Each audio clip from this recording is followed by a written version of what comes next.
प्रिय भक्तों, अगर आपके पास यह एक चीज़ है तो आपकी इच्छा जरूर पूरी होगी, चाहे फिर आप कुछ भी मांग लो भगवान से। प्रिय भक्तों, प्रतिदिन कमेंट आते हैं कि बहुत से व्यक्तियों की तो एक बार जो उन्होंने बोला इच्छा पूरी हो जाती है, लेकिन बहुत से व्यक्ति ऐसे हैं कि बार बार मांग मांग के थक जाते हैं, उनकी इच्छा पूरी नहीं होती। क्यों नहीं होती, क्या कारण है, और जिनकी होती है उनका क्या कारण है कि उनकी बोलते ही हो जाती है। छोटा सा एक उदाहरण हम आपको बताते हैं, उसके द्वारा समझिए। आपने एक गाड़ी खरीदनी है, मान लो। गाड़ी खरीदने के लिए आपको चाहिए रुपए, यानी कि धन चाहिए। अगर आपके पास धन है, रुपए हैं, तो आप क्या करोगे? बैंक से सीधे रुपए निकलवाए और जाके फटाफट गाड़ी ले ली। तो जैसे ही आपने गाड़ी की इच्छा जाहिर की तो आपको गाड़ी मिल गई। लेकिन जिसके पास रुपए नहीं है, धन नहीं है, वो तो चाहकर भी गाड़ी नहीं ले सकते। कहाँ से लेंगे? धन तो है नहीं। कर्जा लेंगे, कई बार कर्जा मिल जाता, फिर वो कर्जा उतारना भी पड़ता है, फिर उतारना मुश्किल हो जाता है। अगर आपके पास आमदनी का साधन नहीं है तो हाँ, आप तनख्वाह लेते हैं, बिजनेस आपका अच्छा चल रहा है, तो आप 1% कर्जा भी उठा के गाड़ी ले सकते हो, ईएमआई पर ले सकते हो, उसकी ईएमआई चुका दोगे। ये हुआ एक छोटा सा उदाहरण गाड़ी का। ऐसे ही आपकी कोई भी इच्छा है, भगवान से आपने इच्छा बोली कि हे प्रभु, मुझे गाड़ी चाहिए या घर चाहिए, बंगला चाहिए, नौकरी चाहिए, जो कुछ भी चाहिए, तो आपकी इच्छा पूरी नहीं होती, दूसरे की हो जाती है।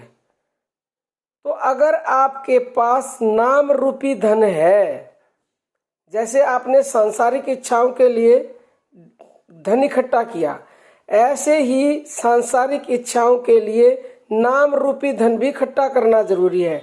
वो इच्छा भी उसी की पूरी हुई है जिसके पास धन था, और वो धन उसके नाम रूपी धन भी था, और उसके पास जो दिखाने का धन है, पैसे, वो भी था, जब भी उसकी वो इच्छा पूरी हुई।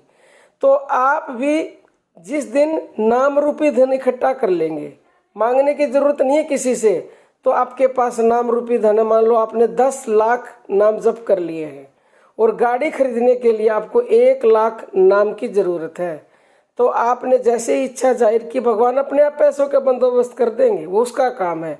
अगर आपके पास राम नाम रूपी धन जमा है तो बोलते ही आपकी मनोकामना तत्काल पूरी होगी, क्योंकि आपके पास दुनिया का सर्वश्रेष्ठ धन है। इस धन से बढ़कर कुछ भी धन नहीं है। लेकिन ध्यान रखना है, जो धन आपने जमा किया है उसमें से जितना आपने खर्च करोगे वो धन घट जाएगा। वैसे सबकी अपनी मनोकामना होती है, कोई सकाम भाव से भगवान को जपता है, कोई निष्काम भाव से जपता है। लेकिन निष्काम से अगर आप जप रहे हैं और आपने उसमें से 1 लाख नाम जब खर्च कर दिया तो आपका धन कम हो जाएगा। सकाम से कर रहे हो तो भी कम हो जाएगा। और अगर आपके पास बिल्कुल भी धन नहीं है, आपने कर्जा ले लिया भगवान से कि हे भगवान, मैं आपका नाम जप करूंगा, जैसे बोलते हैं ना मन्नत मांगना, हे भगवान मेरी इच्छा पूरी कर दे, मैं आपके 1 करोड़ नाम जप करूंगा। तो वो एक समय होता है कि मैं 1 महीने में या 6 महीने में करूंगा, तो उस समय के भीतर आपको उतना ही नाम जप करना पड़ेगा।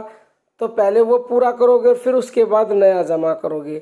अगर ऐसा नहीं करोगे तो भारी नुकसान होगा, क्योंकि बैंक से लोन ले लिया, समय पर नहीं भरोगे तो बैंक तो आपको या तो आपकी गाड़ी को जब्त कर लेगा, जैसे घर लेते हैं उसकी ईएमआई नहीं भरी जाती तो लॉक कर देते, सील कर देते हैं।